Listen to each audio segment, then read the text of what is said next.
Welcome everyone across Bengal, India, and the whole uh, diaspora spread all over the world.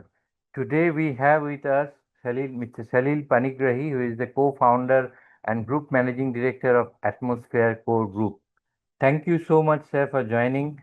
I'm sure we'll have an insightful discussion over the next half an hour or so, uh, delving at length on various issues of tourism and your own projects and the hospitality business in general. So, as we know that Atmosphere Core has emerged as one of the fastest growing hospitality branches across Indian Ocean region, redefining luxury experiences while maintaining a strong commitment to sustainability and local culture. So we are delighted to have you, sir, amid us today. Thank you so much once again. Uh, so can I start by asking you that, Atmosphere Core has evolved from a regional hospitality company uh, into an internationally recognized luxury hospitality brand. And looking back, what inspired you to embark on this journey when you had started or set out on this entrepreneurial journey in the hospitality space? And what have been the defining moments in your journey so far? Thanks, Ritwik, and thanks to your viewers and friends. Yeah, uh, I think your introduction says you are a great ambassador of Atmosphere Hotel. So thank you. Let me start with that. Um, yes, Everyone cares about atmosphere, sir. We thank need you to so take care much. of our atmosphere. Thank you. And yeah, it was, I chose, saying my background, I'm a chartered accountant, but I decided to join the industry, and hospitality was a bit of a passion for me. So I joined, and I worked with some great leaders, uh, great companies which have grown. Uh, I worked with Oberoi's, then I have worked with Six Senses, and I've seen them how from inception to starting to growth, and it inspired me. And the idea was to do something meaningful and create something interesting in the space of hospitality for a great deal of guest experience. And more than that, to create a meaningful and interesting work environment for colleagues. So the joy of giving ethos to we embraced, and we felt it has got a, good character to expand into the you know guest services, and I say that hospitality is a humanity industry because it employs a lot of human beings and who interact closely on their interactions. So yeah, I started with Maldives. The idea was to grow it, and it was always in the plan to take it to the home country, to India and nearby Sri Lanka, Nepal, because we understand the culture, because the hospitality, the culture is very essential to understand in the hospitality, and because you cannot bring the flavors of great guest experience without understanding the culture. So it was natural for us to expand. It took us some time, but we are in our plan. And we have signed few properties in India, Nepal, and Sri Lanka. And also the growth is coming from, we are seeing the interest from Africa, Europe, and Southeast Asia. Uh, and we'll not stop, we'll keep growing as we go along. So how many properties do you have as of now, as we speak today, or how many are in the pipeline? I think in Maldives we are operating about 10, and we have got 7 in the pipeline in Maldives. Sri Lanka, we have three in the pipeline. India, we have signed up about over 30 properties. Nepal, we have signed about three or four. Uh, Africa, we have signed two. And Italy just opening this month. Uh, so quite a bit happening in the group. So the basket is expanding continuously, and you're emerging as a truly transnational hospitality brand, so to say. Yes, no, I would say God is great and the team is great. I always say that your growth should not hinder on your capacity. Yeah, I like that line by Jack Ma. He says that you are not known what you are known for your team. Team. So the teamwork and as the business expands, team will expand and they will take care of it. I think it is now uh, at a time which the team is taking it forward on their pace. It's not a designed or a pace of the leader. I think the we as a company we believe on empowering. So obviously empowerment will bring growth. So, like every successful entrepreneur or any entrepreneur for that matter, uh, when they pass through a journey, the journey has many turns and twists, and there are challenges. It's a kind of roller coaster ride. So, in your entrepreneurial journey, also you must have come across or faced some challenges. So, did this challenge actually change or prompt you to kind of tweak your strategies, vision, and come up with some fundamental challenge changes in your plan and strategy? Absolutely, so the planning goes wrong several times in your life. So, but uh, I always say there should be a plan B. No, there is no planning is done without a plan B, and is must. And so that if you don't have a plan B, you might get stuck. So I always had created a plan B. What we created when we started Atmosphere Hotel. Of course, there is a lot of experience, behind it. Before starting Atmosphere, I was working for 18, 20 years with good leaders, with good groups. And so, of course, the planning was good. We created a blueprint for the company to grow, and uh, we had obstacles, we had setbacks. Uh, like we had COVID, we have got now the war, which hinders our growth potentials. And as you know, it's a fast generation business. We had definitely capital adequacy problems, how to convince the investors, why investors will believe on you, but why they will put money on you. But somehow I managed to tell a nice story, and people believed on the story. And and It has been a nice story, in fact, indeed. so thank you. And uh, we have delivered the results based on the. But it was a lot of scientific programming had gone to prepare the blueprint of the company, whether it is we being a young company, but we have got strong back end. We have got very strong SOPs, training manuals, um, culture books, which are very important for us to create a cohesive company. So there is a lot of back end, I would say, modern management. We are IT savvy. So a lot of modern management tools have been integrated on the back end to make it happen. You mentioned about some challenges from the investors angle and from operational aspects of running such a big business. But over the years, the global hospitality industry has also undergone sea changes from the tourist perspective, their preferences, their likings, dislikings, and all that.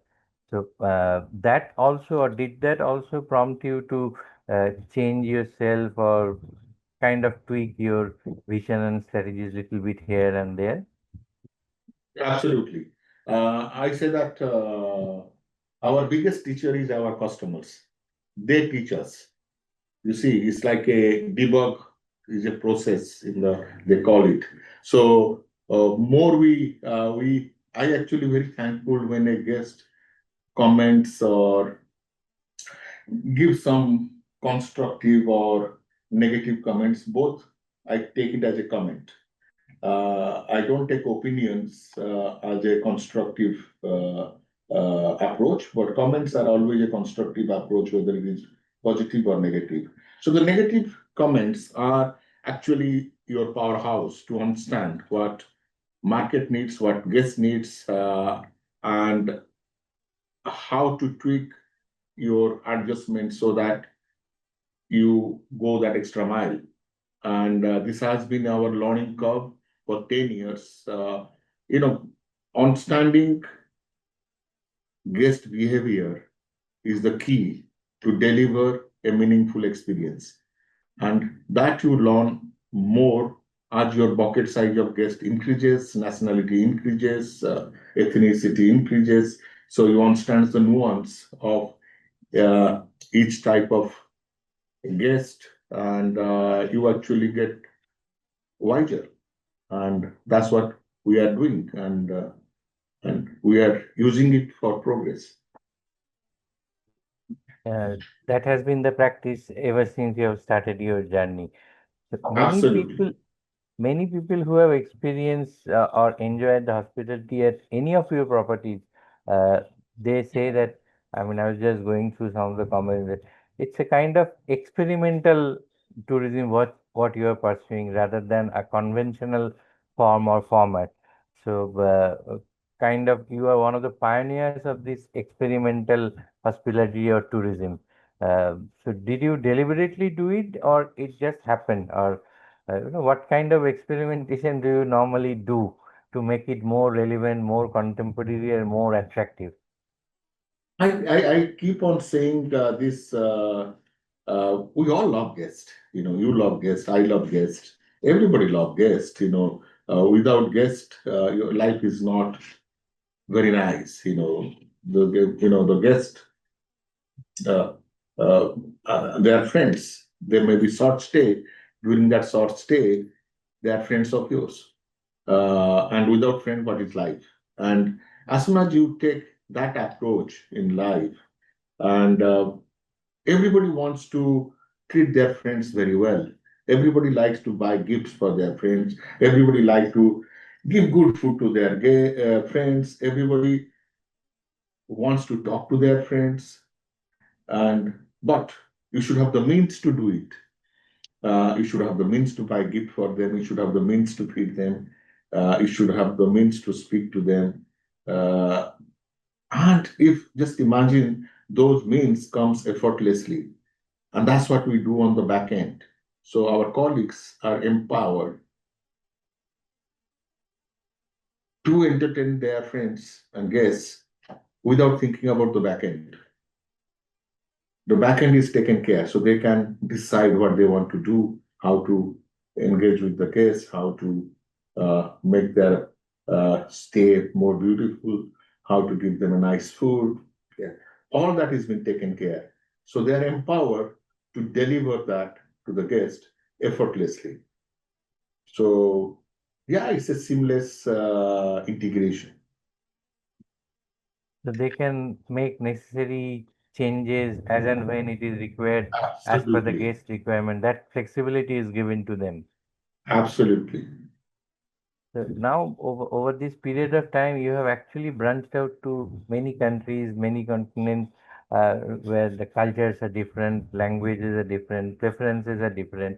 But as you mentioned, you have, or you successfully managed to maintain a kind or strike a balance. So how difficult was it, and how do you strike a balance of offering same kind of uh, I would say, experience to your guests in different countries where languages, cultures, and everything are different? I think hotel management, hospitality management has got a very specific science. The science remains same across the world. You can't make a good coffee, other way. There is a way to make a good, nice coffee. You can garnish it with some toppings and all that, but the coffee has to be coffee made on the right way. So that's it. There's a science behind it. So the science of the uh, hotel industry will remain same, and and that will not change any part of the world. So what it will change is to understand the culture and bring that flavor. So we have saying that we have a department called APEX or OPEX is the Operational Excellency Division, which is uh, it's a research and development wing of ours. So we plot each type of guest, nationality, their behavior, uh, and the colleagues, because Maldives, I think we were working with 45 nationalities in our colleague platform. So their behavioral pattern, their behavior, their needs. So all these are collected, and we have got a department who does the research, who does the refinement, who brings up operational ex- excelling the operation viewpoints, and it helps us, and we are creating the database. And as we go venture into other national, it, I think India, Sri Lanka, Nepal will be easy because I think I am from there, and a lot of colleagues are from the region. I think Maldives is not too far different from Indian Ocean. I think Indian Ocean will be very easy. But while venturing into Europe, Africa, or Italy, Africa, Southeast and others. Asia, yeah, that's going to be challenges, but it's good to learn from the challenge, and we'll definitely evolve.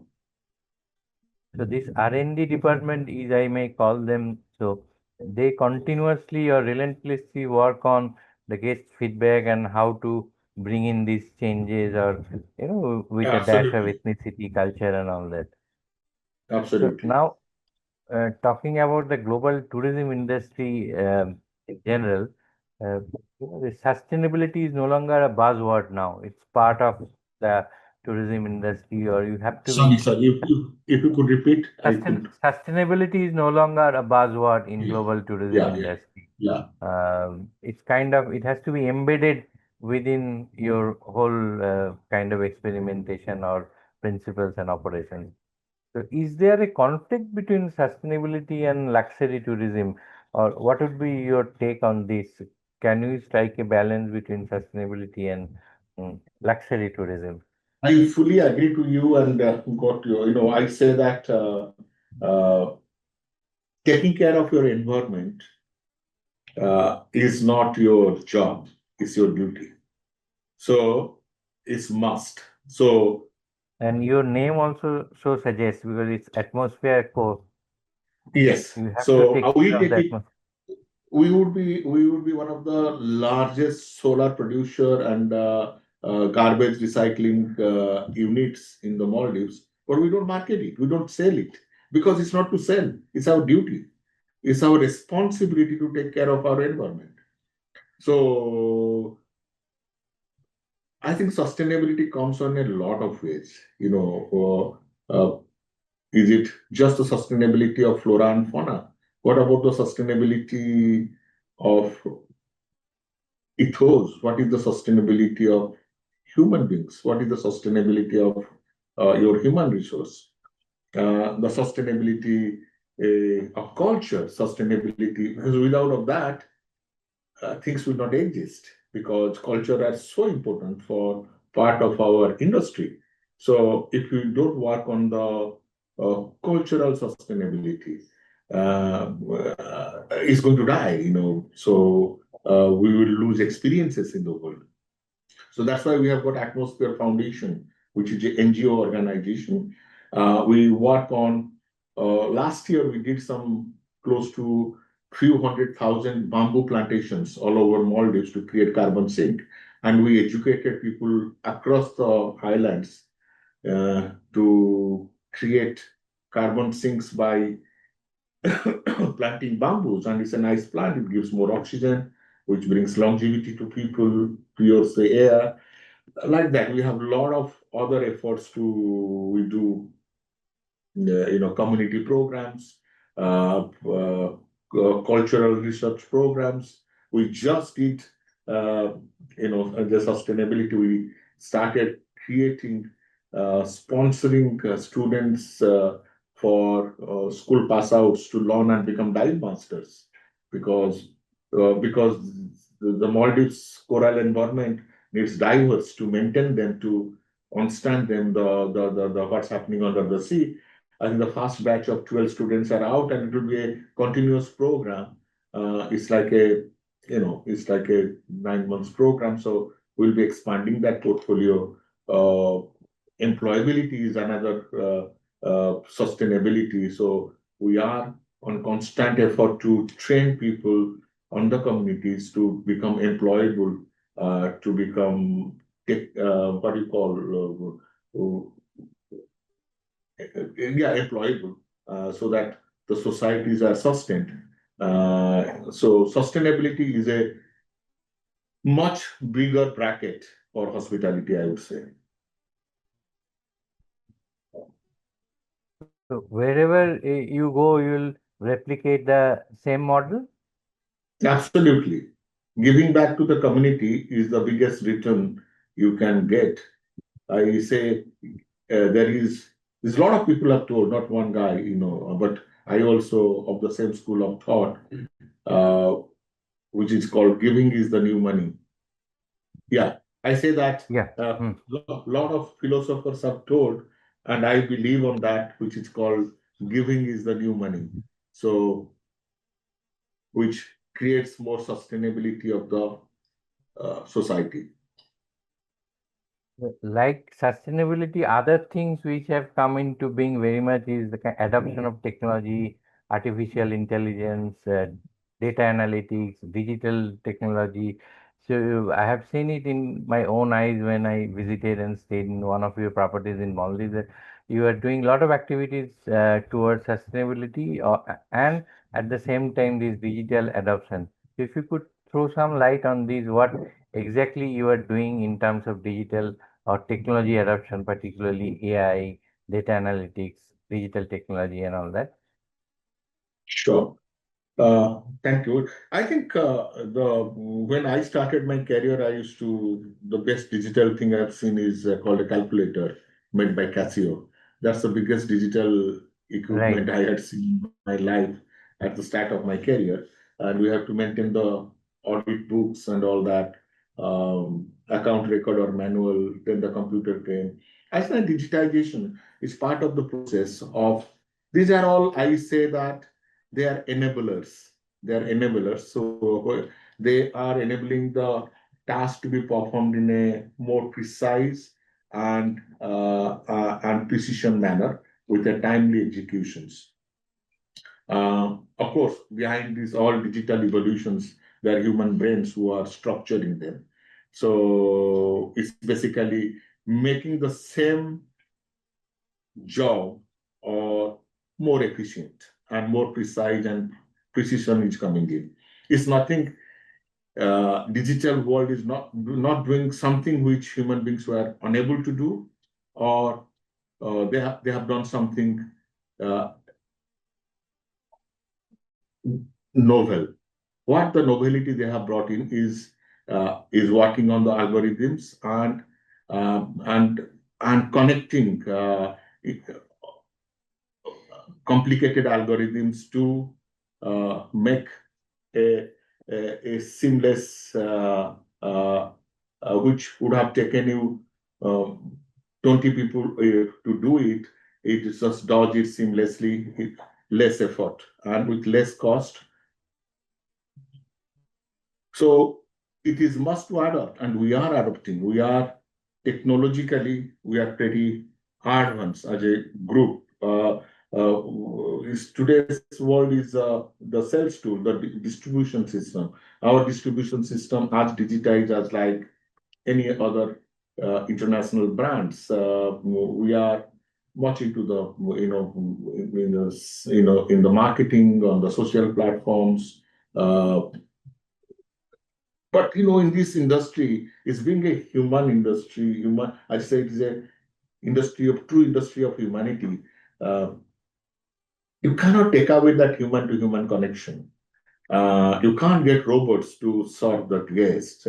Yeah, it's happening. That's for a novelty, not for luxury. In a luxury, you need to be solved with fellow human beings, and you have to be pampered with some nice words, nice food. I think uh, robotization, if you take AI as a robotization, I think our industry will use it very limited. It might use it some storing, sorting, maybe cleaning, might be the laundry will become robotized in the future. But in the guest services, it will continue with the human interactions. So I call it as AI. I use the word in our group. I call it as augmented intelligence. So it's not an artificial intelligence, it's augmented Augmented intelligence. in. Yeah. So which That, enables your brain to think. It's like the um, it's like the Ravana with the 10 heads. So it increases your uh, de- deliverables. But at mhm. the end of the day, you are what you are. From your own experience and the way you have been expanding across many parts of the world, do you actually see Indian hospital or India emerging as an exporter of hospitality brands globally and also their management expertise? I think management expertise India is second to none. Actually, I think um, thanks to the great, Mr. Oberoi or ITC and the Taj and Institute of Hotel Management, I think they have nailed it well, and they have. Uh, so now the Gen Z what is called clocked well, not nail. So clocked well. So, yes. So so they have you go to US, you get to UK, you go to Middle East, go to Maldives, and India has created fabulous, fantastic hospitality. They had hospitality within within themselves, the soberness, the and the hardworking mentality, and and on top of that, after learning the hospitality, they have been pioneers around the world. You name them. So India has it. So your question back to, does Indian hospitality industry will bring a lot of export to India? Certainly, because India is so diversified. I think people outside India know India a little bit only from uh, British India. I think they know very little about the India as a culture, the transformed India today. I think people are curious. I just saw yesterday some news clips. China, there is a huge surge of tourism to China. The world is traveling to China to learn China. So China has opened up. So people are curious to understand China. Even I am curious. We all are curious to know what is China. I know this is a great culture, great. I think they are a bit ahead of us in infrastructure. India it lacks on infrastructure and hospitality. Very, we don't have a lot of hotels for uh, key locations for catering to the international platform, including Indian platform. I think there is going to be growth, and tourism is a one of the most sustainable industry, which will grow, uh, which will always remain. And which brings good amount of earnings to people, and it's a large employable industry. It employs a lot of human beings. I think India, we have got visa issues and certain infrastructure issues. I think it will improve, and I'm very confident it will grow. I have many more questions to ask you, but since we are running out of time, I'll move on to the rapid fire round. I'll ask you three, four quick questions and would like to have your quick response to them. Uh, shall I start or Sure, sure. Can. let's say one destination that never fails to inspire you? You must have seen that's called Maldives, which I Yes. keep on doing, and I love And, Maldives. and business book that you recommend to every entrepreneur? Sorry, A business book that you would recommend to every entrepreneur? well, I say that I have read a lot of books uh, with my saver. I like the Maverick books by Sir Richard Branson. But At the same time, I like the Astute and humble, practical books by APJ Abdul Kalam. Uh, and when I get too much clouded, I love my Tintin still. So still, still, so so next time you are that's. in Calcutta, you must visit this place called Tintin and the Brussels Club. This is a new restaurant. I'm Oh, I sure you'd see. love. Oh, I see. Definitely, I will go there. It's full of Tintin's pictures, Tintin's memorabilia, and the food is also I, curated following I that. believe That it's an absolute incredible creativity. absolutely, Uh, and yeah. there is no age for liking Tintin. Yes. Yes. I still love it. So the next question is, who has influenced you the most in your path? Uh, This meeting is I being think recorded. I have worked with a lot of people. I've worked with Mr. Oberoi. I've worked with Mr. Sonu Siddhasani. I have watched a lot of leaders around the world how they operate, or how they experimented with the hospitality. These two people have worked with who have experimented, both Soneva, Mr. Sonu, and Mr. Oberoi. They have experimented with the truth of hospitality and brought some meaningful changes. So definitely they have some influence on me. And I think the second biggest influencer is my wife on me, to say that stay on ground, don't fly. So I think that's the other influencer. Yeah. The better half has become actually the best half. Yes. And Yeah. can you mention about any habit, any particular habit that kind of influence you most, and at the same time uh, help you develop what you have become today? I think I have a habit of being nervous. And that nervousness is that I question myself all the time. And I keep myself on a back foot a lot of time to prepare my plan B, and my plan B is always a nervous side, so which takes care of all anticipated or unanticipated contingencies. So that's one of my behavior. Important habit. That's interesting because your nervousness actually helps in your productivity, improving your productivity. Yeah. And your definition in very brief, your definition of success.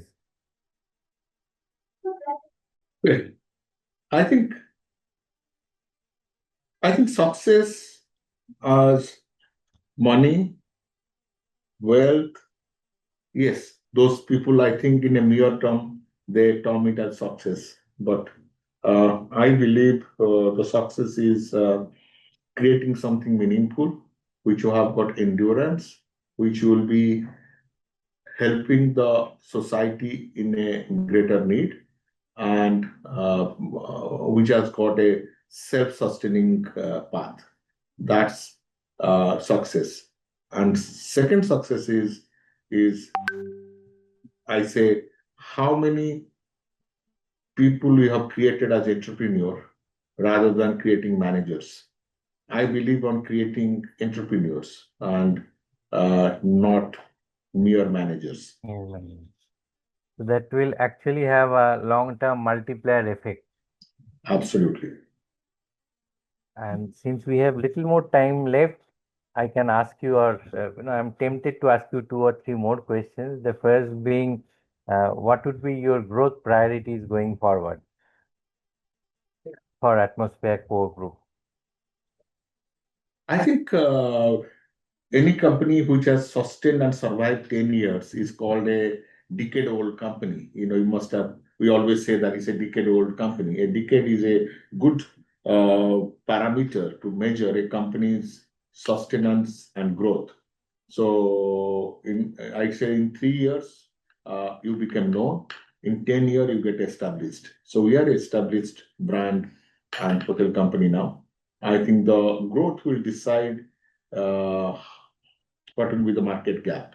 I think a lot of time we take credit of saying that we did this, we did that, but you know what, market gap, we are constantly giving our effort. Nothing comes without effort. That I agree, but market gap decides your growth. So I think there is a good market gap for the growth for next 20 years. If you were to kind of identify one emerging trend that will reshape the global tourism industry, what would that be? There is a lot of talk about longevity, and there is experiential and longevity are two new key words which are coming in. I'll tell you, I was in UK, I met some people, they said, hey, Salil, we see your India, these grand weddings and all that. Um, I know that we don't have friends who are getting married in India, but can we be a guest into that? Can we pay for it to experience the wedding? I said, why not? We do grand weddings. Why not you sell tickets for the guests to come as guests and be part of the wedding? Because they believe these 2-3 days is like a movie. It's like a movie kind of thing. It's an experience. Why not? So experience need to be enhanced. Experience has to be, so experiential tourism is going to grow. And people are talking about longevity because I think people want to live healthy and live long. So longevity would be a equation on the hospitality for growth pattern. Two last questions actually. One would, when would we get to see you, or your the hotel brand operational up and running in Kolkata? And the second would be, what would be your advice to an aspiring young or an entrepreneur wannabe? Yeah, just I only can pray Kali Mata to get us our permission. The hotel is ready to open even tomorrow. So as soon as we get permission, I'll be the first one to win a flight to come to Calcutta to, because I have been involved with the design of that hotel. So it's a great product. That's why we call the name called Manson. I brought the whole colonial that culture, to It has that hotel. also got that imposing and magnificent structure. I mean, from the outside, it Absolutely, looks magnificent. absolutely, and hopefully it will be open. I will come there. Second question was. Uh, Second let's question go is to your advice to aspiring or entrepreneur wannabes. believe on yourself. Uh, um, that everybody says, not that I am saying new. Always work with a plan A and plan B in your life. Uh, Nothing is absolute. Uh, and stay to the roots and care for yourself, care for your family and your friends. Rest will all fall in place. Although you have got this coveted Pravasi Indian award some time back, we never consider you to be a Pravasi per se. You are one of us. You are very much one of us. You are an Indian who actually make us proud. You are doing a great job sitting in Maldives and other parts of the world. So I am sure with your this atmosphere core group, we will get to see you more and more in India and coming up with more and more projects, which all of which will be a landmark in their own rights. Thank you so much for joining us. Uh, I am an Indian. They say that you can take a Indian out of India, but you cannot take Never India out take of India. out of it. So that definition applies to nothing I changed. That's the Thank essence you. of an Indian. Thank you so much, and look forward Happy to with you. having another round of wonderful interaction with you, with many more developments. Great to see you and hope to see you in Calcutta. Sure, Thank sure. you. Look forward. Thank you. Thank you so much. Have a good day. Bye bye. Bye Thank you. bye. Bye. Bye. আনন্দ আর ভালোবাসার দীপ্তিতে গড়া সমুজ্জ্বল পরমা, ঠিক তোমারই মতো। শ্যাম সুন্দর company jewellers, Agartala, Udaipur, Dharmanagar, Kolkata.